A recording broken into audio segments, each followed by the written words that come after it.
Hi, it's Dr. Moore back here with another viewer question. Hi, sir. I stubbed my toe hard years back. Till this day, my toe PIP joint is still swollen. No pain unless I bend it on my own. The toe becomes so flexible as compared to my other toes. Is this normal or my toe joint is gone? Not necessarily. I would say gone. But in this type of instance, I do have some experience breaking my second toe at my daughter's wedding, but we won't bore you with those details. Just like a knee, you have the lateral collateral, medial collateral, you got your ACL.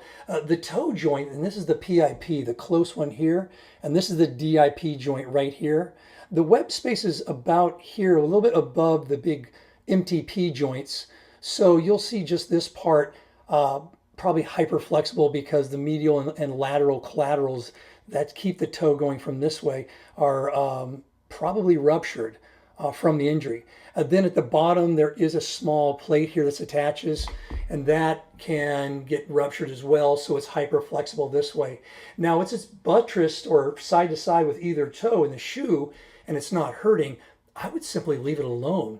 But if you're having other symptoms and you want to seek some sort of stability or surgery, there are several ways to stabilize the toe, fuse the toe, and that, of course, require a doctor's visit and an x-ray. Again, hopefully that was helpful. We have other videos on the channel. Feel free to take a look at those, ask any question you like, and I'll try to get back to them. Again, thanks for tuning in. Stay healthy and one step ahead.